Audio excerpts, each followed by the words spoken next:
Selamat pagi, shalom bagi kita semua. Puji Tuhan.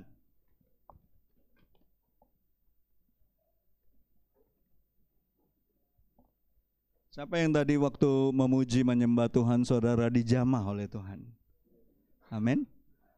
Saya nggak tahu tentang saudara, nggak tahu bagaimana saudara menikmati Tuhan, tapi bagi saya setiap kali memuji menyembah Tuhan, berada dalam hadirat Tuhan, menaikkan pujian penyembahan yang seturut dengan kebenaran firman-Nya, itu selalu menjamah hati saya. Ada kebenaran-kebenaran yang memerdekakan. Saudara tahu kehidupan kita di dalam perjalanan mengiring Tuhan itu memang tidak mudah. Memang tidak mudah, kadangkala kita jatuh, kadangkala kita terjebak, kadangkala kita hanya memikirkan diri kita sendiri. Tapi percayalah, sebagaimanapun si jahat mencoba menuduh kita, sebagaimanapun dunia mencoba melemahkan kita, keadaan melemahkan kita, ingatlah Daud pernah mengatakan, always remember the goodness of the Lord. Selalu ingat kebaikan Tuhan. Selalu ingat akan salibnya, selalu ingat akan bilur-bilurnya. Kemarin saya sama Ibu Irma, kami sedang berdiri sama seseorang dan satu keluarga yang ibunya sedang sakit.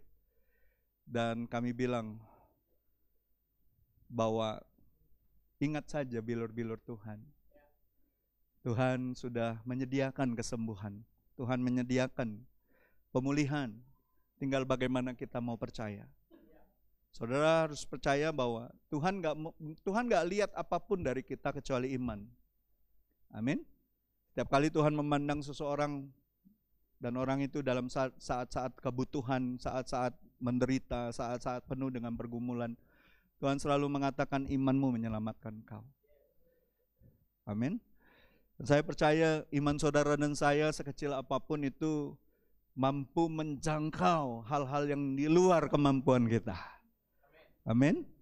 Iman kita, bukan pikiran kita. Iman kita, amin. Dan saya pagi hari ini, kalau minggu lalu kita merayakan kebangkitan Yesus Paskah, hari ini saya mau membawa kita semua belajar bagaimana menghargai kebangkitan Yesus Kristus. Kita harus belajar menghargai apa yang Tuhan sudah buat untuk kita. Amin. Saudara, kalau ada seseorang yang berbuat sesuatu yang baik untuk saudara, saudara hargai nggak orang itu? Amin. Itu manusia saja kita hargai. Manusia saja yang mau berkorban bagi kita, kita akan berikan dia hormat. Kita akan berikan dia rasa kasih kita sama orang tersebut. Ada amin, saudaraku. Apalagi Yesus yang bukan hanya Tuhan dan juru selamat kita, tapi dia mengatakan dia itu sahabat kita. Tuhan Yesus setia, Dia sahabat kita. Dalam apa? Dalam segala susahku, selalu menghiburku. Dia mengerti bahasa tetesan air mata. Walau badai mengamuk dan gelombang mendera, Tuhan Yesus setia. Teman terbaik kita bisa meninggalkan kita. Bahkan orang yang paling kita kasih bisa meninggalkan kita. Tapi ingat, cuma satu pribadi yang selalu setia dan selalu ada untuk kita. Namanya Yesus. Jadi jangan pernah menjauh dari Dia. Jangan pernah menjauh. Datanglah seburuk apapun keadaan kita, datang. Ingat, Dia selalu saja punya cara untuk tolong kita. Amin. Nah, Bapak Ibu, mari kita lihat Injil Yohanes pasal yang ke-20 ayat 1 sampai 10. Saya baca ayat ganjil, saudara baca ayat genap, ayat 10 kita baca sama-sama. Judulnya kebangkitan Yesus, itu tentang kebangkitan Yesus. Ya. Kita lihat. Kebangkitan Yesus, judul perikopnya. Saya baca ayat ganjil, saudara baca ayat genap, ayat 10 kita baca sama-sama. Pada hari pertama minggu itu, pagi-pagi benar ketika hari masih gelap, pergilah Maria Magdalena ke kubur itu dan ia melihat bahwa batu telah diambil dari kubur.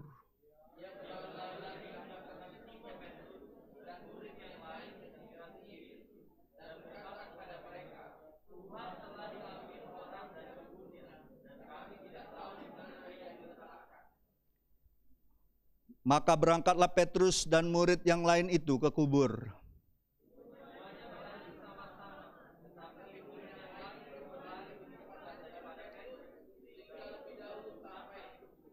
Ia menjenguk ke dalam dan melihat kain kapan terletak di tanah, akan tetapi ia tidak dapat masuk ke dalam.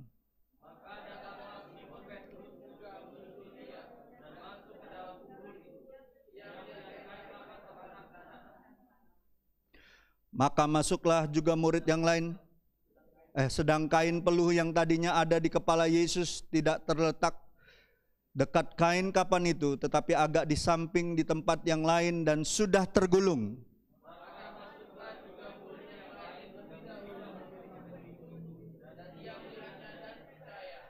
Sebab selama itu mereka belum mengerti isi kitab suci yang mengatakan bahwa ia harus bangkit dari antara orang mati. Lalu pulanglah kedua murid itu. Bapak Ibu, saudara-saudariku yang terkasih, peristiwa kebangkitan Yesus Kristus di hari terjadinya saat itu tidak ada sesuatu yang besar, ya, sama sekali tidak ada sesuatu yang bombastis, ya, atau yang mencengangkan. Kalau waktu kematiannya kan mencengangkan karena ada gempa, ada semua gelap, betul nggak ya? Tabir terbelah. Tapi waktu kebangkitannya tidak ada yang membastis, ya. Karena dimulai dengan murid-murid Yesus yang bersembunyi di balik pintu. Sejak Yesus dikubur mereka itu sembunyi. Saudara baca itu seluruh pasal 20 itu. Mereka bersembunyi supaya tidak banyak orang yang tahu keberadaan mereka. Mereka takut. Karena apa? Karena guru dan Tuhan mereka, yang mereka tahu sebagai Tuhan dan Juru Selamat, mati. Sudah dikubur. Dan jangan-jangan orang-orang itu sedang mencari mereka untuk menganiaya, untuk melakukan hal-hal yang mereka tahu mereka akan mengalami penganiayaan karena Yesus sudah mengatakannya. Karena aku, kamu akan dibenci oleh banyak orang. Ya. Mereka ada di satu ruangan dan pintu terkunci, semua terkunci, betul nggak? Mereka nggak mau menampakkan diri. Ya, mereka takut ancaman orang Yahudi. Dan bukan hanya itu, dikatakan tadi kita baca pagi-pagi sekali, hari masih gelap.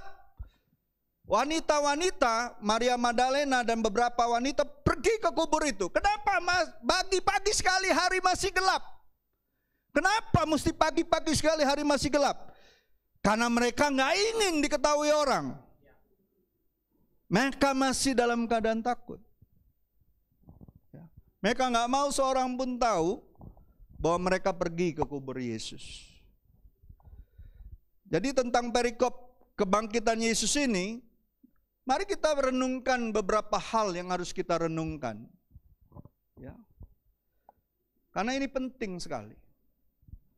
Seharusnya murid-murid itu, ya, coba perhatikan kalau saudara baca ayat 9, sebab selama itu mereka belum mengerti isi kitab suci yang mengatakan bahwa ia harus bangkit dari antara orang mati.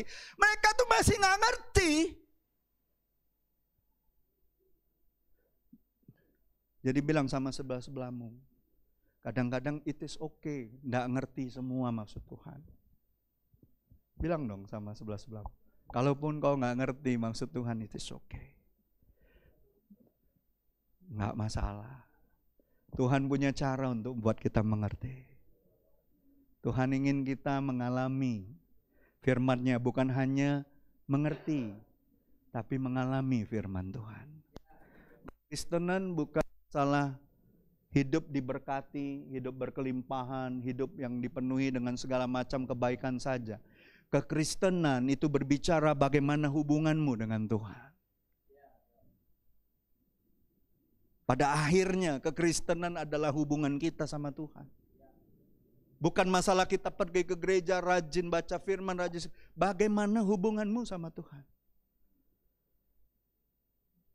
Kurang apa murid-murid bersama dengan Sang Firman yang menjadi anak manusia? Tiap hari melihat mujizatnya. Tapi tidak mengerti juga. Sekali lagi bilang sama sebelahmu, it is okay if you not understand all of God's word. Gak masalah kalau kau gak mengerti seluruh firman Tuhan. Yang penting hubunganmu sama Tuhan. Bagaimana engkau rindu terus dekat Tuhan. Bagaimana engkau terus haus sama Tuhan. Cari Tuhan. Temui Dia dalam keadaan apapun. Amin. Jadi yang pertama kita perlu renungkan. Kalau dalam perikop ini Rasul Yohanes menuliskan bagaimana mereka nggak mengerti. Saudara tahu kan siapa yang pergi ke kubur? 2 orang itu? Siapa aja? Yohanes dan Simon Petrus. Kenapa Yohanes lebih dulu sampai? Hah? Paling dekat sama Yesus. Larinya lebih kenceng. Siapa lagi yang punya jawaban? Saya rasa karena Yohanes lebih muda dari Petrus.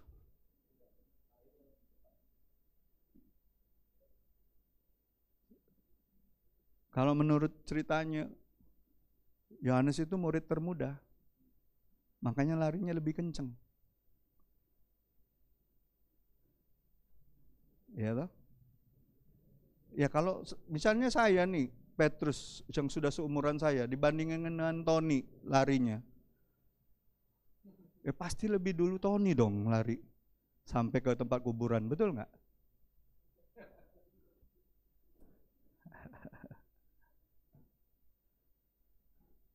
Ya, jadi berbahagialah engkau yang masih muda, larimu masih kenceng. Seharusnya ngikut Tuhan juga makin kenceng. Amin. Ngikut Tuhan makin lebih dulu. Yang tua-tua bukan berarti nggak bisa lari, harus lari juga. Walaupun datangnya mungkin agak lebih telat sedikit. Tapi engkau lebih banyak hal yang Tuhan akan buat kau ngerti. Amin. Amin. Coba perhatikan. Ya, jadi yang pertama kita harus mengerti ini. Dari cerita ini kita tahu bahwa tidak ada satu kuasa pun yang dapat menghalangi firman-Nya. Kebangkitan Yesus Kristus membuktikan bahwa kuasa firman-Nya tidak dapat dihalangi oleh apapun dan oleh siapapun. Bahkan maut tidak sanggup menahan sang firman itu. Benarlah, kalau Yesus nggak bangkit, saya nggak akan bisa percaya dengan Yesaya 55 ayat 11. Apa kata Yesaya 55 ayat 11? Demikianlah firmanku yang keluar dari mulutku, ia tidak akan kembali kepadaku dengan sia-sia, tapi ia akan melaksanakan apa yang ku kehendaki dan akan berhasil dalam apa yang kusuruhkan kepadanya.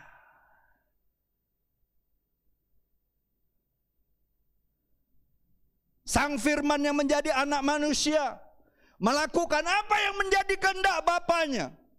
Dan dikatakan dia melaksanakan apa yang dikehendaki Bapanya dan dia berhasil.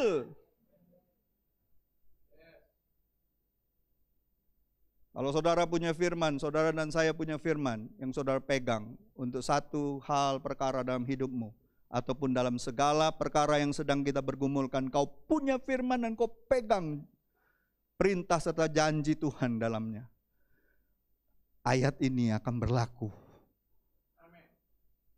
Karena Yesus sudah bangkit. Kalau kita berdoa seturut dengan firman-Nya, seturut dengan kehendak-Nya, Dia mengatakan tadi kita berdoa untuk anggota jemaat kita yang punya keluarga supaya boleh diselamatkan yang belum mengenal Tuhan. Waktu kita berdoa, Tuhan aku percaya firman-Mu mengatakan satu orang bertobat seisi rumah kami akan diselamatkan. Itu akan terjadi karena firman-Nya akan melaksanakan apa yang dikehendaki Tuhan dan dia akan berhasil. Kalaupun kau merasa dirimu gagal, firman Tuhan tidak pernah kembali sia-sia. Banyak kesaksian tentang orang yang menyampaikan firman Tuhan, memberitakan Injil. Dia merasa dia gagal.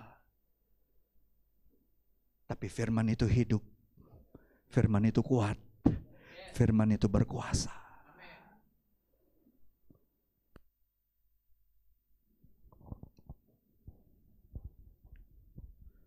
Dan betul lah apa kata Yesus sama murid-muridnya sebelumnya kan? Sebelum dia mati kan dia bilang sama murid-muridnya. Iya kan? Iya betul lah. Dia bilang kan sama murid-muridnya bahwa dia, ya, anak manusia akan diserahkan ke tangan orang-orang berdosa dan akan disalibkan. Tapi ingat, hari ketiga aku akan bangkit, kata Tuhan.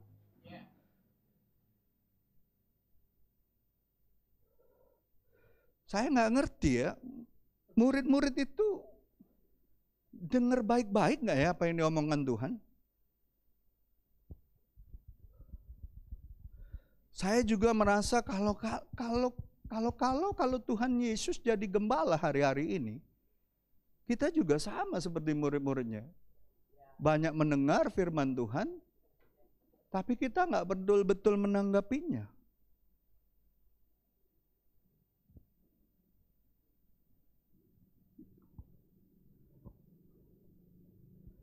Kenapa Yudas gagal?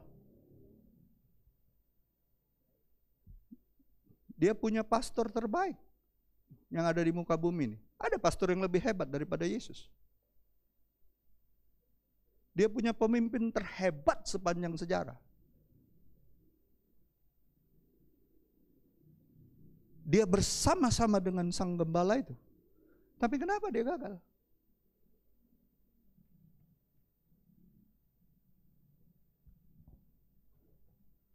Jangan-jangan kalau Yesus ada hari ini jadi gembala, malah lebih banyak orang-orang seperti Yudas.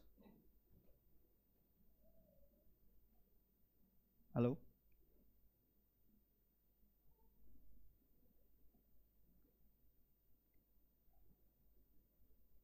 Saudara harus tahu,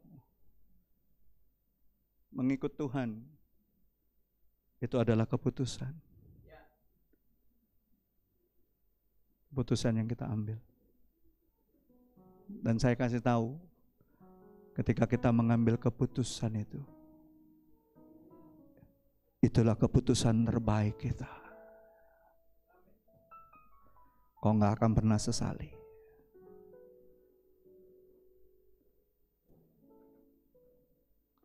Yudas gagal karena keputusannya sendiri. Bukan karena dia gak punya pemimpin yang hebat. Dia punya gembala yang luar biasa. Ada celah Yesus sebagai pemimpin. Sempurna. Ternyata pemimpin yang sempurna belum tentu memuaskan semua orang. Saya beruntung saya jadi gembala yang jauh dari sempurna. Karena saya mau mengizinkan saudara mengambil keputusan untuk mengikut Tuhan secara pribadi. Bukan karena saya. Amin. Keputusan pribadimu. Bukan karena orang.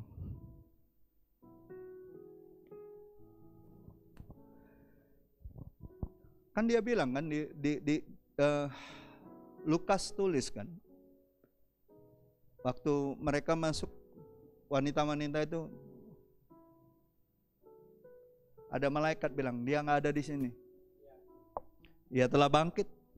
Ingatlah apa yang dikatakannya kepada kamu ketika dia masih di Galilea, yaitu bahwa anak manusia harus diserahkan ke tangan orang-orang berdosa dan disalibkan dan akan bangkit pada hari yang ketiga. Akan bangkit. Kalaupun saat ini kau terpuruk, Saat ini kau mengalami banyak hal yang membuat engkau sepertinya membuat engkau jatuh terjerembab sampai lututmu nggak bisa bergerak. Rasanya seluruh hidupmu hancur, lemas, terduduk, berlutut. Justru disitulah saya kasih tahu, itulah posisi terhebatmu untuk melihat kuasa kebangkitannya akan terjadi. Dan berdoa. Kalau kau belum pernah merasakan jatuh terjerembab dan kau hanya berdiri di antara dua lututmu, kau nggak akan melihat bagaimana Tuhan akan bekerja. Izinkan dirimu sadari, kau nggak sanggup, kau nggak mampu. Jangan pura-pura kuat. Bilang sama sebelahmu, jangan pura-pura kuat. Izinkan Tuhan buat kau berlutut, supaya kau lihat kuasa kebangkitan Tuhan. Amin. Tuhan bangkit. Itu yang pertama. Yang kedua, kita harus tahu bahwa karyanya tidak berakhir dengan kematian. Kematian adalah akhir daripada karya manusia. Selesai dia. Tetapi kematian Yesus bukan akhir dari karyanya. Justru Alkitab mencatat bahwa dia bangkit. Bahkan dia naik ke sorga, duduk di sebelah kanan Allah Bapa. Coba kita lihat Roma 8 ayat 34 itu. Betul nggak dia, Rasul Paulus mengatakan dalam pewahyuan Roh Kudus, dia mengatakan itu. Tolong slide-nya. Ya. Coba lihat Roma 8 ayat 34. Ada nggak ayatnya di slide? Nggak ada ya. Tolong satu orang baca.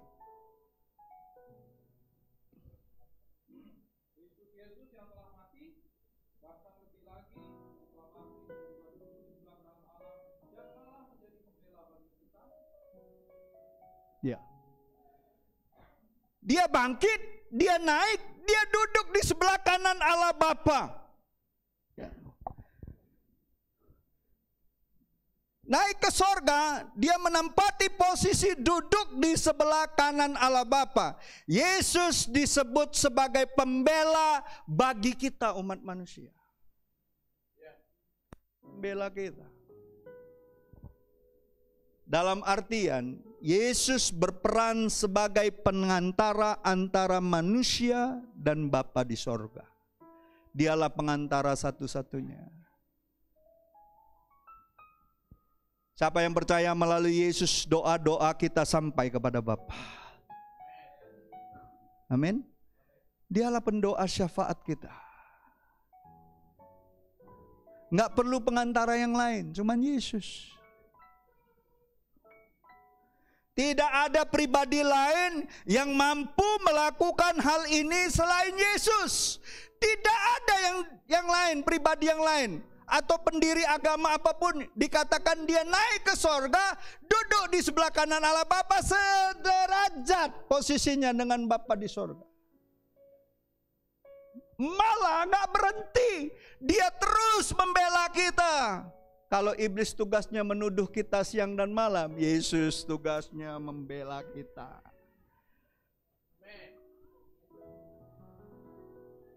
Jadi kalau iblis tuduh engkau akan satu dosa, akan masa lalu, akan segala kesalahanmu, ingat ada Yesus pembela kita. Berlarilah kepadanya. Mintalah pembelaannya.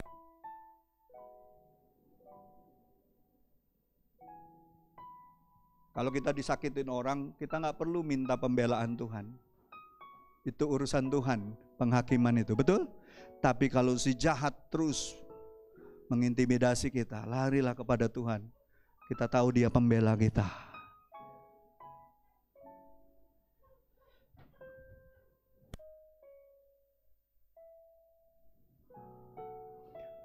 Aku berserah, aku berserah pada Yesus Juru Selamat sebut nama Engkau. Jeffrey berserah,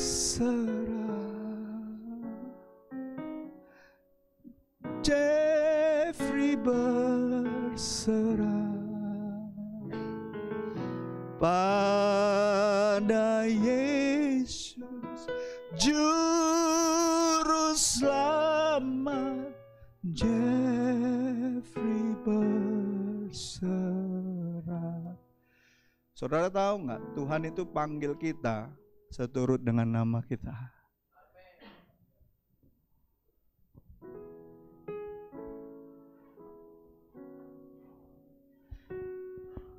Senjata yang paling hebat waktu kita menghadapi badai persoalan, pencobaan, waktu kita datang berserah sama Tuhan.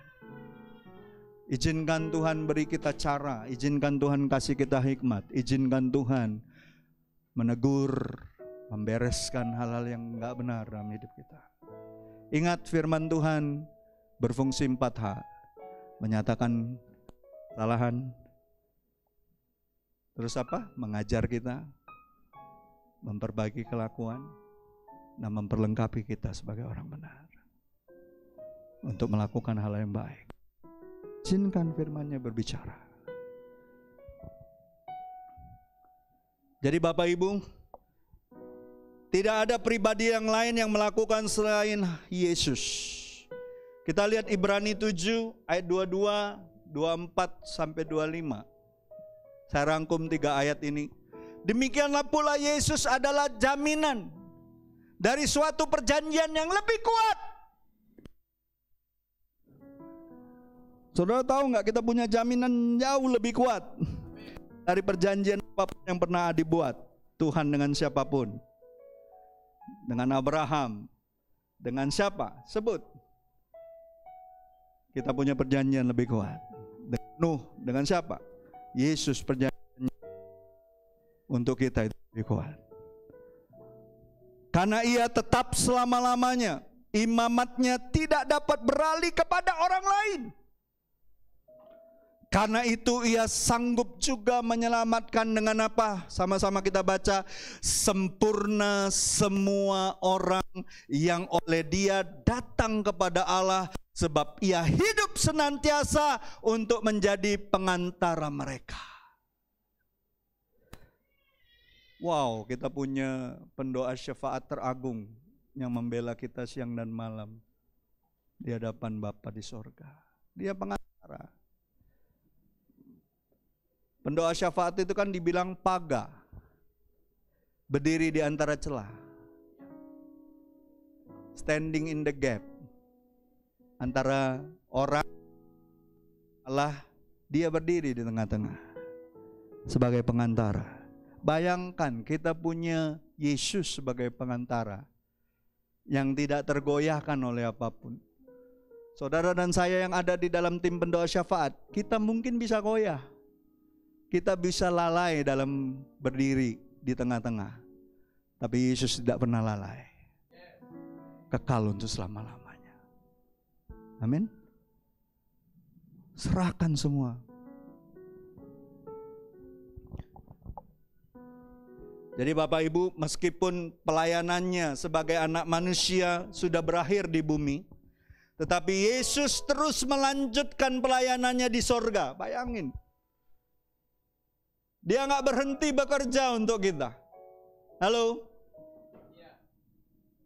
Dia nggak berhenti untuk melakukan hal-hal yang baik bagi kita. Setelah membayar harga atas dosa-dosa kita, Yesus juga melayani sebagai pembela kita umat manusia di hadapan Bapa. Ibrani 9 katakan gini. Lanjut, Ibrani 9. Ada ayatnya? Sebab Kristus bukan masuk ke dalam tempat kudus buatan tangan manusia yang hanya merupakan gambaran saja dari yang sebenarnya, tetapi ke dalam sorga sendiri untuk menghadap hadirat Allah guna kepentingan kita.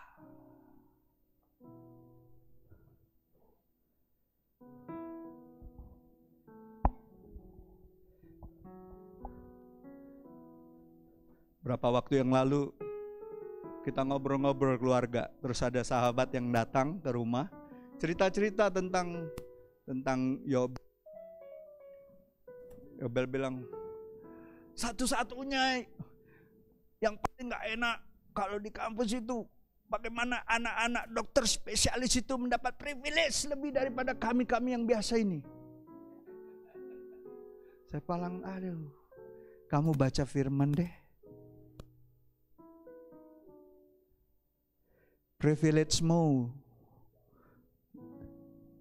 yang membackup engkau jauh lebih hebat daripada dokter spesialis itu. Dokter dari segala dokter, tabib dari segala tabib, pemilik langit dan bumi, segala penyakit, segala hal yang tidak mampu diselesaikan oleh dokter-dokter manusia, semuanya sudah Dia selesaikan.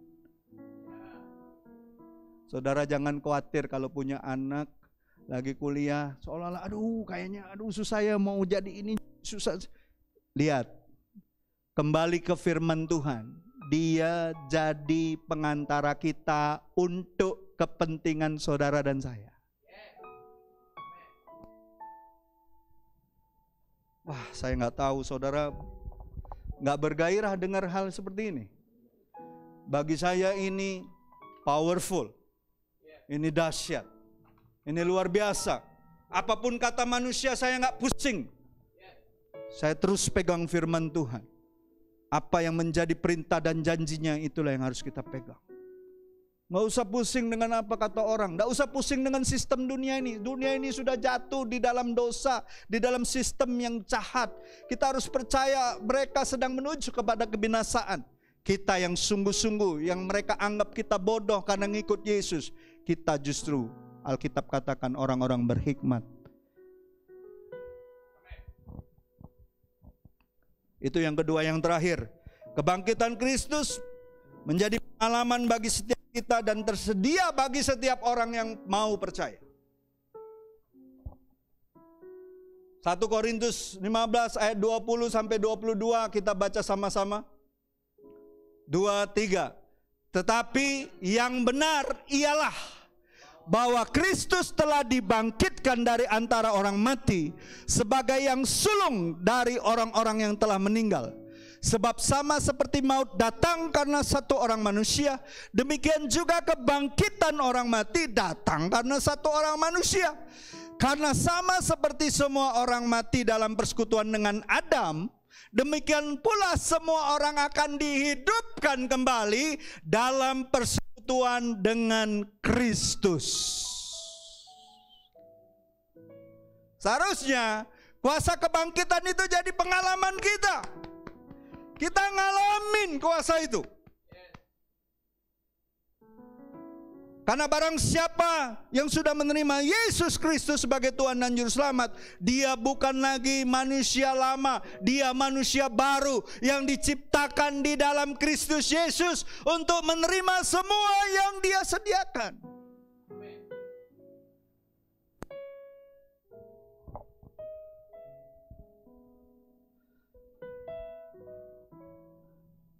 Jadi Bapak Ibu saudara-saudariku yang terkasih, kalau kita mengerti ini, di dalam kekristenan kematian bukanlah suatu yang menyedihkan. Di saat-saat kematian, biasanya orang-orang yang mengenal orang yang mau meninggal ini, ataupun yang sudah meninggal ini menangisi dua hal. Yang pertama, dia menangisi dirinya sendiri sebab ia ditinggalkan. Yang kedua, orang yang bersedih ini karena dia mengenang masa-masa yang indah yang tidak akan pernah dia jumpai lagi bersama dengan orang. Makanya kenapa orang bersedih? Tapi kita yang di dalam Kristus, kita harus tahu dengan peristiwa kebangkitan, kita tahu bahwa dunia ini hanya sementara. Dunia ini dengan segala keindahannya tidak adalah artinya dibandingkan kekekalan. Pertanyaannya, bagaimana kita memperoleh kebangkitan itu? Bagaimana kita memperoleh kuasa kebangkitan itu? Mari kita lihat apa kata firman Tuhan melalui Rasul Paulus. Bagaimana supaya kita mengalami kuasa kebangkitan? Kolose 3 ayat 1 sampai 4 mengatakan ini. Saya bacakan untuk saudara. Karena itu, kalau kamu dibangkitkan bersama dengan Kristus. Lihat, kalau kita sudah menyadari Yesus sudah bangkit bagi kita. Kita menyadari itu jadi pengalaman pribadi kita. Kita menerima kuasa itu. Ingat gak waktu dibaptis Roma 6 bilang apa? Kamu satu dalam kematian Tuhan, betul? Waktu kamu keluar dari air, kamu satu dalam kuasa kebangkitan, betul gak? Itu kan jadi sesuatu yang kita alami seharusnya, betul gak? Kita ngalamin itu. Lalu apa yang dikatakan? Carilah perkara. Setelah kita ngalami kuasa kebangkitan, apa yang mesti kita cari? Carilah perkara yang di atas, di mana Kristus ada, duduk di sebelah kanan Allah. Pikirkanlah perkara apa lagi? Yang di atas, bukan yang di bumi. Kenapa? Karena yang di bumi ini sementara. Tuhan mau kita pikirkan perkara yang kekal, yang Bapa kehendaki, yang Bapa ingini kita kerjakan. Dunia ini sementara. Sebab kamu dikatakan telah mati dan hidupmu tersembunyi bersama dengan Kristus di dalam Allah.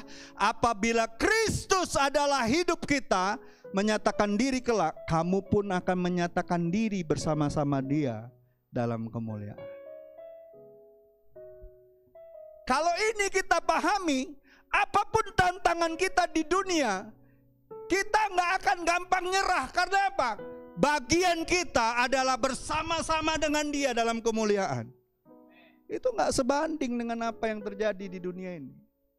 Penderitaan, penganiayaan. Waktu kita beritakan Injil, waktu kita berusaha, waktu kita bekerja, ada tantangan, ada penganiayaan. Itu gak sebanding dengan kemuliaan yang Tuhan akan sediakan.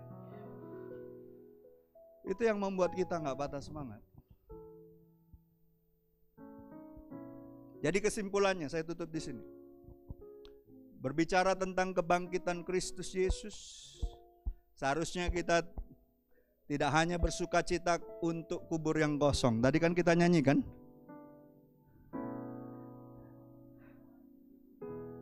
Iya kan? Kubur kosong membuktikan Dia hidup. Kita bukan hanya bersuka cita karena kubur kosong, serta karya Allah yang membuat batu terguling waktu peristiwa kebangkitan itu. Tetapi kita juga seharusnya bersuka cita lebih lagi karena tidak ada satu kuasa pun dapat menghalangi firman Tuhan untuk terlaksana dalam kehidupan setiap saudara dan saya.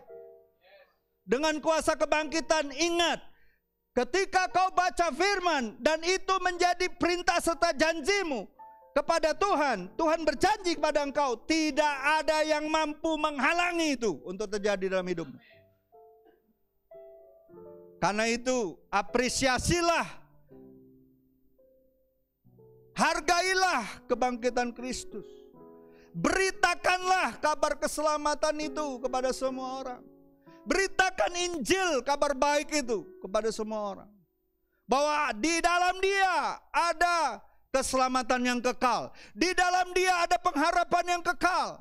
Di dalam Dia ada kepastian akan keselamatan.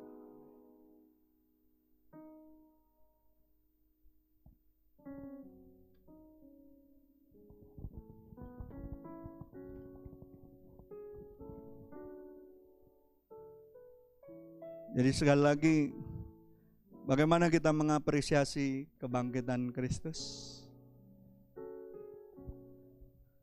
Dengan kita betul-betul menyadari bahwa tidak ada kuasa ya, atau siapapun yang sanggup menghalangi firman Tuhan.